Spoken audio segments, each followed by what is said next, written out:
오늘 이 아침에 우리 모든 성도님들의 삶 속에 또한 기도 속에 하나님의 크신 은혜와 섬김이 함께 있길 축복합니다. 마태복음 23장 1절로부터 12절 말씀 중심으로 위선의 사람들 이런 제목과 함께 하나님 말씀을 상고하겠습니다. 위선, 가면을 쓰고 연기하는 사람들을 의미합니다. 고대에는 연극이 많이 있었죠. 그래서 항상 가면을 쓰고 그 사람으로 역할을 했던 것입니다. 그래서 가면을 쓰고 살아가는 이 땅의 종교인들과 또한 그 지도자들을 주님은 위선자라고 표현하고 계십니다. 특별히 예수님은 무리와 제자들을 불러오셔서 다음같이 얘기하셨습니다. 그들의 대상은 2절에 나오는 서기관들과 바리새인들이었습니다. 주님은 서기관과 바리새인들이 모세의 자리에 앉았다라고 말합니다. 모세의 자리라는 것은 율법을 가르치는 직분을 말하죠. 이 율법은 순종을 요구합니다. 그러므로 맡은 자에게 여러분 우리는 주님을 향한 충성과 바른 주의 복음을 깨달음을 요구합니다. 그 모세의 자리에 앉아서 백성을 가르치던 사람들에 대한 종교 지도자들에 대한 예수님의 평가는 무엇입니까? 3절입니다. 무엇이든지 그들이 말하는 바는 행하고 지키며 지키되 그들이 하는 행위는 본받지 말라. 그들은 말만 하고 행하지 아니하며 라고 했습니다. 그들이 하는 말은 틀린 것이 아니니 그 율법의 말씀은 듣되 그들이 하는 행위는 본받지 말라고 합니다. 그 이유는 말은 하고 자기들은 행하지 않기 때문이다라는 것입니다. 한 교회는 그 목회자와 같이 된다고 합니다. 그래서 우리는 가르치는 자, 말씀을 전하는 자와 함께 그의 비언어적인 요소도 함께 배우게 되는 것 같습니다. 그래서 더욱 우리는 좋은 목회자를 위해서 기도하고 또한 구해야 되겠지만 또한 우리에게 세워진 그 목회자와 리더십을 위해 기도해야 되는 것이 정말 중요합니다. 주님의 평가는 그들, 즉 바리새인들은 율법을 가르치는 직분을 맡았지만 그들의 행위는 위선이었다고 말하고 있는 것이죠. 그들의 행위는 더 악한데 4절 보니 무거운 짐을 묶고 사람의 어깨에 지우되 자기는 이것을 한 손가락으로도 움직이려고 하지 않는다고 평가했습니다. 무거운 짐, 이것은 무엇입니까? 인생에 있어서 가장 무거운 짐은 무엇일까요? 건강의 짐일까요? 물질의 짐일까요? 자식이라는 짐일까요? 가장 무거운 짐은 바로 죄의 짐입니다. 그래서 이 바리새인들, 서기관들이 일반 사람들의 어깨에 짊어주는 그 무거운 짐이라는 것은 첫째 죄책감이 있는 것이고 율법 준수의 실패로 인한 영적 패배감을 안겨주는 것입니다. 스스로를 자책하게 만드는 것이죠. 그래서 이 율법주의 또한 권위주의는 이렇게 바리새인과 서기관들의 대표적인 특징으로 귀결되는 것입니다. 왜 그들은 이렇게 사람들에게 죄책감과 패배감을 안겨주고 자기도 지지 못하는 무거운 짐들을 사람들의 어깨에 매게 할까요? 복음을 알지 못하기 때문이죠. 예수 그리스도를 그들은 알지 못하기 때문입니다. 소경을 인도하는 것입니다. 그러므로 자기 행위로 옳다함을 얻으려는 이런 율법주의들은 항상 실패합니다. 또한 항상 죄책감과 책망과 패배감이 그들에게 몰려옵니다. 살아가면서 자기 스스로에게 굉장히 많이 힘이 들어갑니다. 자기 정서와 감정은 날마다 고갈되어 가고 삶 속에서 이 그리스도로 얻는 말씀의 기쁨은 사라지게 되는 것이죠. 그래서 매일 교회에 와서 일만 하다 집에 갑니다. 집에 와도 또 일이 있고 밖에 나가도 또 일이 있고 교회에 오면 또다시 무거운 짐을 짊어지는 것입니다. 이스라엘 선생들, 그들은 어쩌면 성도들에게 자기도 지지 못할 이 무거운 짐을 짊어지게 하여서 그들을 쉽게 자기 발 아래 두려고 하는 영적 가스라이팅을 행하고 있는지도 모르겠습니다. 사람들이 군림하고 자기는 그것을 누리고 그로 인해서 자기는 대접받고 소정의 목적을 이루면서 겉으로는 가면을 쓰고 거룩한 척, 하나님의 대사인 척 행동을 하는 것입니다. 우리가 어떻게 그럴 수 있냐라고 서로 말할 수 있겠습니다. 하지만 여러분, 막상 우리가 서기관과 바리새인의 그 자리에 서게 된다면 이것보다 더 재미있고 달콤하고 즐겁고 또한 재미있는 것이 없을 것입니다. 왜냐하면 교만은 너무나도 즐거운 것이기 때문이죠. 인간 본성에 있어서 교만만큼 달콤한 것은 없습니다. 외식만큼 즐거운 것은 없기 때문이죠. 그들의 하는 행동을 주님은 5절과 7절에서 좀 더 디테일하게 설명하고 계십니다. 5절 보면 그들은 경문띠를 넓게 하며 옷수를 길게 한다고 했습니다. 그 이유가 사람들에게 자기 행위를 보이게 하기 위한 것이죠. 하나님은 중심을 보시지만 사람은 겉모습을 봅니다. 어쩌면 겉모습이 전부라고 여길 수도 있습니다. 그러니까 경문의 띠를 넓게 한다라는 것이죠. 이 경문이라는 것은 우리 신명기 6장 8절에 보면 이 하나님의 말씀을 율법을 내 손목에 매어 기호로 삼으며 라고 하는 구절이 등장합니다. 손목에 매는 말씀의 띠를 경문이라 하는데 이것을 사람들이 보이도록 넓게 하는 것입니다. 이 내용은 신명기 6장 4절과 5절에 있는 내용이죠. 이스라엘아 들으라. 우리 하나님 여호와는 오직 유일한 여호와시니 너는 마음을 다하고 뜻을 다하고 힘을 다하여 내 하나님 여호와를 사랑하라는 것입니다. 간혹가다 저도 성도들에게 말씀도 보내고 하는데 성도들한테 말씀을 쫙 돌리면서 굉장히 경건한 척하는 사람들도 많이 있습니다. 여러분, 이것은 손목의 경문을 넓게 띄는 행동들일 수도 있죠. 사람들에게 내가 큐티하고 기도 몇 시간 하고 또 나는 일주일에 금식을 어떻게 하고 또한 교회 올 때는 성경은 어떻게 들고 다니고 이런 모든 외적인 행동들은 여러분 마음에 숨겨져 있는 마음 안에 있는 신앙의 표현이기도 하지만 때로는 여러분 이런 종교 지도자들은 이것을 사람들에게 보이려고 하는 외식으로 사용한다는 것입니다. 예수님은 그들을 조용히 잘 지켜보셨습니다. 그때 그들의 삶은 무엇이었습니까? 계속해서 7절 이후에 나오는 말을 보면 그들은 상석에 앉는 걸 좋아한다 합니다. 그래서 우리 교회들 가면 어떤 교회는 선임 장로님 앉아 계시는 자리에 있고 두 번째 장로님 앉는 자리에 있고 세 번째 앉는 장로님이 있습니다. 광고에 주보가 날 때 이 장로, 집사 이렇게 연차별로 이렇게 내용이 틀리면 아주 난리가 나는 교회도 있죠. 그래서 저는 가나다 순으로 할 겁니다. 여러분 우리 한국 안에 이 유교 문화가 너무나 뿌리 작게 있어서 그거를 배우고 또 계속 답습을 합니다. 이게 욕하면서 배운다고 이걸 싫다고 하면서도 본인이 그 자리에 서면 더 심하게 따라하는 것이죠. 상석에 앉는 것. 예수님보다 자기가 먼저 앉아야 합니다. 시장에서 사람들한테 랍비라고 문안받는 거 좋아합니다.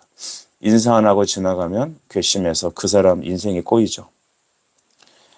이 랍비라고 부르는 받는 것, 이거 존경의 태도죠. 근데 우리가 어떤 리더들을 존경하는 것은 성경적입니다. 왜냐하면 모든 권세는 하나님께로부터 나기 때문이죠. 오늘날은 또 너무나 권위를 무시하는 데 있죠. 그러다 보니 하나님 말씀도 무시하고 자기가 하나님처럼 살아가는 사람도 너무나 많습니다.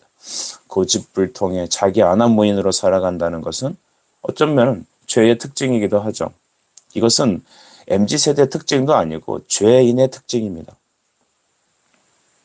그러나 주님은 그들의 모습을 보면서 그들이 외식하는 것이라고, 그들의 마음은 아무것도 아니고 그들의 마음은 하나님을 사랑함도 없는데 외식이라는 겁니다. 이 외식이 성도들이 배우고 또한 그렇게 교회가 이루어져 갑니다. 저 역시 목사이지만 이 말씀을 읽으며 큰 회개와 두려움 속에서 말씀을 전하고 있습니다. 교회에서 목회자라고 또 장로라고 리더라고 칭함받는 것을 좋아하는 것, 그것이 바로 한국교회 혹은 우리 안의 죄성이고 외식의 모습입니다. 바리새인들, 이 땅에 어쩌면 많은 바리새인들이 아직도 많이 있을 것입니다. 주님의 레슨은 무엇입니까? 겸손과 섬김의 도를 따르라는 것입니다. 복음은 하나님의 사랑으로 마음을 다 힘을 다 목숨 다 주님을 따르는 것입니다. 그리고 형제를 자기보다 더 낮게 여기는 것이죠. 복음을 깨달은 사람의 특징은 바울의 모습과 같이 나는 죄인 중에 괴수입니다 라고 하는 것입니다. 실제로 은혜를 경험할수록 자기 자신을 주장하는 것이 아니라 예수님은 어떠실까라고 주님을 묵상하는 것이죠. 주님은 8절에 이렇게 말합니다. 그러나 너희는 랍비라 칭함을 받지 말아라. 너희의 선생은 하나요. 너희는 다 형제니라. 아멘. 주님은 이제 너희가 선생이라 하지 말라는 것입니다. 사람들로 하여금 너희가 어떤 종교 지도자라고 해서 즉 지도자이고 리더인 것은 맞지만 너희가 그들에게 주님 행사를 하지 말라는 것이죠. 사람들이 너희를 의존적으로 따르지 않게 하라는 것입니다. 이것이 오늘 주님의 레슨입니다. 선생은 오직 한 분이다. 오직 예수시다. 그러면 여러분, 이 지도자들의 역할은 무엇입니까? 주님의 말씀을 하는 겁니다. 주님께서 명하라는 것을 명하는 것입니다. 종입니다. 종이 주인을 대신할 수는 없죠. 그러나 오늘날에 이 종들이 주님 행사를 합니다. 어떤 사람은 대놓고 자기가 재림 예수라고도 말하는데 자기가 주님이라고 말하는데 그런 것은 말할 것도 없지만 오늘 교회 안에서 진짜 예수님을 얘기하면서도 예수님으로 정말 자기 자신의 명예와 이익을 주장하는 사람, 성도들을 자기 발 아래 두려고 하는 그런 행동들도 많이 있습니다. 우리 개신교 기독교는 다 주 안에서 형제고 또한 그의 백성입니다.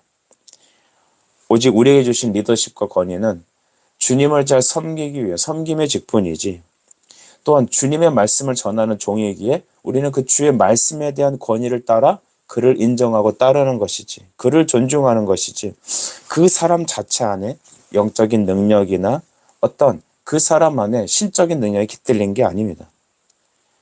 이것을 머리로는 아는데 여전히 우리의 삶이 그렇게 되지 않는 것 같습니다. 우리는 교회 안에 어떤 직급이나 계급이 있는 게 아닙니다. 목사가 제일 높고 그 다음에 장로, 권사, 안수집사 이런 식으로 여러분 계층을 나누는 것은 하나님께서 원치 않는 것이죠. 너희는 다 형제니라 했습니다. 제가 어느 교회에서 우리가 다 형제라고 얘기를 했다가 굉장히 미움을 산 적이 있습니다. 왜 미움을 삽니까? 왜냐하면 그 교회는 선임장로, 후임장로 이렇게 계급제도였기 때문이죠. 계급은 군대에나 있는 거지 교회에서는 계급이 아닙니다. 영적인 계단이 있는 게 아닙니다. 어떤 주의 종들은 나와 특별한 어떤 은혜가 있다. 은사가 있는 건 맞는데 계급은 절대 아니라는 것입니다. 우리가 그것을 착각할 때 실망하고 낙심하고 또 내가 그만한 대우를 못 받게 되면 그만한 대우를 받을 수 있는 교회로 옮기게 되는 것이죠. 철저히 잘못된 것입니다. 9절 보십시오. 땅에 있는 자를 아버지라 하지 말라. 너희의 아버지는 한 분이시니 곧 하늘에 계신 이시니라. 아멘. 우리 가톨릭 신부를 Father라고 부릅니다. 여기를 봤을 때부터 우리는 그 전통이 바리새인 전통이고 또한 유대 전통임을 우리는 알게 되죠. 여러분, 영적 부모라는 것은 존재하지 않습니다. 우리는 다 형제라는 것이죠. 지도자라는 것은 여러분 물론 교회 안에 지도자가 있지만 그 지도자가 예수님이 대신되는 게 아닙니다. 철저히 청지기로서 사역을 하는 것입니다. 오직 예수밖에 없습니다. 여러분 마음속 다시 한번 새겨주시죠. 오직 예수밖에 없다. 오직 예수밖에 없다. 우리의 선생은 예수밖에 없습니다. 그렇다면 11절에는 우리에게 어떻게 하라고 주님 말씀하시죠? 11절 같이 읽을까요? 너희 중에 큰 자는 너희를 섬기는 자가 되어야 하리라. 아멘. 큰 자는 섬기는 자야 된다는 것이죠. 세상에서 낮아지면 큰 자가 되려고 합니다. 또 낮아지고 또 그렇게 섬기는 자는 우리는 또 멸시하기도 합니다. 그러나 주님은 우리에게 섬기고 낮아지라 말합니다. 왜냐하면 주님이 그렇게 하셨기 때문입니다. 마가복음 10장 45절에 인자가 온 것은 섬김을 받으려 함이 아니요 도리어 섬기려 하고 자기 목숨으로 사람들의 대속물로 주려 함이다라고 했습니다. 그리스도가 이 땅에 오신 것은 섬기려 하라는 것입니다. 어떤 섬김입니까? 자기를 내어주어 죄인을 구원하는 섬김, 십자가 섬김으로 온 것입니다. 교회에서 큰 자, 하나님 나라에서 큰 자라는 것은 어떤 것입니까? 하나님이 인정하는 사람이어야 합니다. 예수를 따라가는 사람들이죠. 바로 죽기까지 순종하신 십자가에 죽으신 그 주님의 뒤를 따라가는 것입니다. 그래서 우리는 십자가 앞에 매일 설 때 겸손을 배우고 또한 외식하는 것이 아닌 순종하는 자로 주님 앞에 낮아지는 자로 살아갈 수 있습니다. 여러분, 이제는 우리는 이 땅에서 자기를 높이는 자가 있고 또한 자기를 주 앞에 낮추는 자가 있을 것입니다. 바울은 갈라디아 3장 1절에 너 십자가가 너희 앞에 밝히 보이거늘 누가 너희를 꾀더냐라고 했습니다. 십자가가 우리 앞에 밝게 섰거늘 누가 우리를 꼬입니까? 무엇이 우리를 힘들게 합니까? 그래서 주님은 자신에게로 오라고 합니다. 이 사실을 우리가 낮아져야 되고 주님을 따르고 교만하지 말아야 됨을 알면서도 외식하는 자가 아니어야 됨을 알면서도 우리는 항상 그쪽으로 향하고 있죠. 그 무거운 짐을 자기도 메고 남에게도 메어주고 있죠. 주님은 그래서 마태복음 11장 29절에 나는 마음이 온유하고 겸손하니 나의 멍에를 메고 내게 배우라 하셨습니다. 그리하면 너희 마음의 쉼을 얻으리니 내 멍에는 쉽고 내 짐은 가벼움이라 하시니라. 아멘. 주님이 다 지신 그 십자가 내가 따라가면 날마다 내 짐 지시는 그 주님의 은혜 앞에 우리는 서게 되고 감사하며 기쁨을 찾습니다. 오늘 하루도 여러분 억지로 하는 게 아니라 진정한 기쁨과 감사로 십자가 뒤를 따라가는 예수의 사람 되기를 원합니다.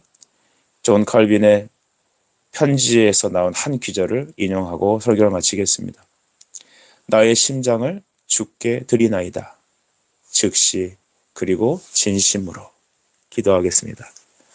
사랑의 주님, 은혜를 감사합니다. 항상 외식 덩어리고 죄인이며 소경인 제가 소경을 인도한다니 말이 되겠습니까? 아버지, 외식하는 자가 아닌 하나님이 기뻐하시는 인자를 따라가는 그리스도를 따라가는 예수의 제자로 오늘 하루를 살게 해주시고 목회하게 해주시옵소서. 그리고 이 아침에 성도들의 삶에 우리 안에 신실히 역사해 주시옵소서. 예수 그리스도 이름으로 기도하옵나이다. 아멘.